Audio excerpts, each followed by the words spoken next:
Chapter 18. The Deadly Quarrel. Colonel Grangerford was a gentleman, a complete gentleman. He and his family were members of the upper class of the South. In our town, the widow Douglas was thought to be a member of the upper class, while Pap was from the very lowest class. But the Grangerfords were members of a much higher class than the widow. Colonel Grangerford was very tall and very thin, kept himself neat and clean. He dressed in a clean white shirt and wore a complete suit with a jacket every day of his life. His suit was made of white material. The white was so bright and clean that my eyes hurt just to look at it. He never spoke in a loud voice, and he was the kindest man that I have ever met. He never had to remind his family about good manners. Everyone was always good-mannered when he was near. When Colonel Grangerford and his wife arrived at the breakfast table in the morning, the other family members stood up from their chairs and said, "Good morning." Bob was the oldest son, and Tom next. Tall, beautiful men with very broad shoulders, black hair, and black eyes. They dressed in pure white suits like their fathers, and wore expensive hats. One sister's name was Charlotte. She was 25 and was tall and proud and beautiful. Her sister Sophia was 20 and kind and gentle and sweet. Each member of the family had a black slave to work for him. I was given a black slave too, but he didn't have much work to do since I wasn't accustomed to having a slave. These were all the people who remained in the family then, but the family had once been larger. 3 sons had been killed, and a daughter, Emmeline, had died. The colonel owned many farms and more than 100 black slaves. The Grangerfords had many cousins living on nearby farms. The cousins would visit for 5 or 6 days, during which the Grangerfords would give parties for them and picnics and dances. The men who came to visit always brought their guns with them. There was another upper-class group of families named Shepherdson living in the same area. The Shepherdsons were as rich and as grand as the Grangerfords, and their houses were equally splendid. One day, as Buck and I were hunting with our guns, we heard the sounds of a horse approaching. "Quick, hide," whispered Buck. We hid behind some bushes and watched a handsome young man ride by on his horse. He was carrying a gun. I recognized Harney Shepherdson. I heard Buck's gun shoot, and Harney's hat fell to the ground. Harney aimed his gun straight at the place where we were hiding, but we were already running back to the Grangerford house. Colonel Grangerford looked happy when we told him the story, although he said that he did not like for Buck to shoot from behind a bush. "You should have stepped out into the road when you shot at him." As soon as I was alone with Buck, I asked him, "Did you want to shoot Harney?" "I certainly did." "Has Harney ever attempted to harm you?" "No, he's never hurt me." "Then why do you want to kill him?" "Because of the feud." "What's a feud?" "I'll tell you what the word feud means. A man has a quarrel with another man and kills him. The dead man's brother then kills the murderer. Then the other brothers in both families have been killed. That's what's called a feud." "When did your family's feud with the Shepherdsons begin?" "More than 30 years ago. There was trouble about something, and the problem was taken to a court of law. One man wasn't happy with how the problem was settled, and he shot and killed the other man." "What was the trouble about, Buck?" "I have no idea." "Well, which family began the shooting?" "That was so long ago that I don't know." "Have any men been killed this year, Buck?" "Yes, we killed one, and the Shepherdsons killed one. About 3 months ago, my 14-year-old cousin Bud was riding his horse on the other side of the river. He didn't have his gun with him. Old Baldy Shepherdson met him and chased him for 5 miles before he shot him dead. By the end of the week, one of the Grangerford cousins had killed old Baldy. The following Sunday, we attended church service 3 miles away. The men, including Buck, took their guns with them and sat in church with guns in their arms. The Shepherdsons attended the same church, and their men also sat holding guns. The minister talked about brotherly love and faith and doing good works. I thought that this was one of the worst Sundays that I had ever lived through. But the Grangerfords enjoyed what the minister had to say and talked about brotherly love all the way home. After we had eaten Sunday dinner, the men sat sleeping in their chairs, while Buck and his dog lay stretched out in the sun, asleep. I always considered Sunday the dullest day of the week.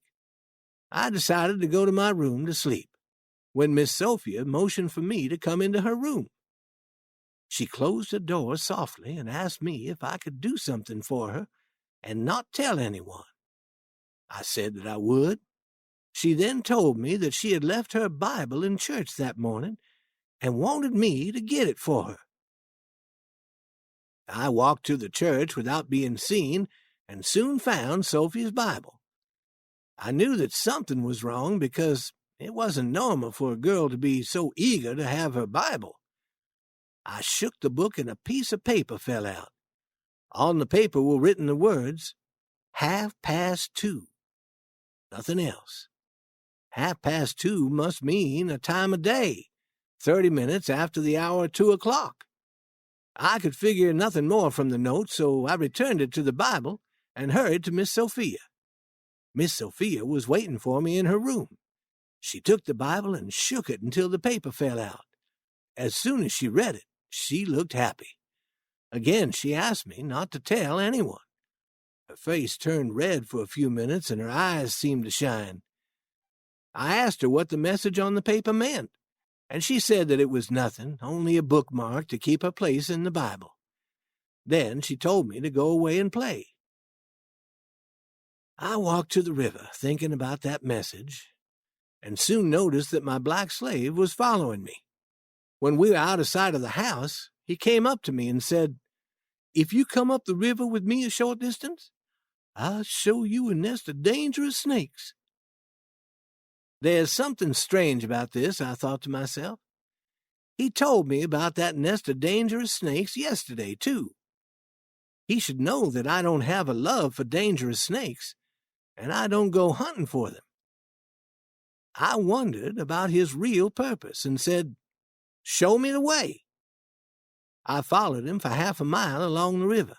Then we walked over another half a mile of land that was partly covered by water. We came to a small, flat piece of land that was dry and covered with trees and bushes. He said, "Walk in there a few steps. That's where the snakes are. I've seen 'em before, and I don't want to see 'em again." Then he left. I pushed aside some of the bushes and saw an open area that looked almost like a room in a house. A man was lying there asleep. It was my old friend Jim. I awakened him and expected him to be very surprised to see me.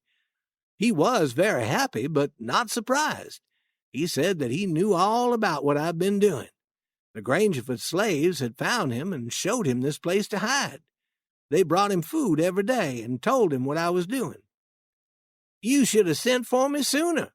I thought that you had drowned. Why did you wait to let me know you were safe?" I wanted to repair the raft first. "What raft?" Our old raft. "I thought our raft was destroyed when we were hit by that large boat." Parts of it were damaged, but I was able to repair the damage. We lost most of our supplies, but I've been buying new pots and pans and other supplies. "How did you find the raft?" "Miss Sophia ran off in the night to get married to Harney Shepherdson. When the family learned about it a short while ago, they all rode off in their horses carrying guns, saying that they'll shoot Harney Shepherdson before he can cross the river with Miss Sophia." I started running along the river road as fast as I could. I could hear guns at a distance. When I got near the store, I could see 4 or 5 men on horses screaming to some boys who were hiding behind a woodpile. I climbed up into a tree to be able to see better. The boys behind the woodpile shot one of the men on horseback. The other men jumped off their horses to help the wounded man. That gave the boys time to run, but the men were soon after them. I suddenly realized that the boys were Buck and his cousin Joe. They ran behind a woodpile that was beneath my tree. I called to Buck, and he was surprised to see me. He said that he and his cousin would kill some Shepherdsons before the day was ended. His father and his 2 brothers were already killed. I asked him what had become of Harney and Miss Sophia, and he said that they had gotten safely across the river. Suddenly I heard bang, bang, bang from 3 or 4 guns. The Shepherdson men had come quietly from behind without their horses. The boys ran for the river. Both of them were injured. "Kill 'em! Kill 'em!" the men shouted. I became so sick that I almost fell out of the tree. I won't tell all that happened next. It makes me so sick just to think about it. I wish that I had never met the Grangerfords. I stayed in the tree until nighttime. Sometimes I heard guns far in the distance, and twice I saw groups of men ride by on their horses. I felt very guilty, and as though the fault were mine. I knew now that the piece of paper in the Bible meant that Miss Sophia was to meet Harney at 2:30 in the morning and run off with him. If I had told her father about that message, all of this would not have happened. When I climbed down from the tree, I walked quietly along the shore of the river and found 2 bodies lying in the water. I dragged them out of the water and covered their faces. I cried as I covered Buck's face, because he had been a very good friend to me. It was dark now. I never returned to the Grangerford house. I went directly to the place where Jim was hiding. We got on the raft and started down the river. I didn't feel comfortable until we were 2 miles below there and out in the middle of the Mississippi. I was very glad to get away from the feud, and Jim was glad to get out of hiding. We said that there was no home as wonderful as a raft. Other places seemed so tight and breathing is difficult. You feel very free and easy and comfortable on a raft.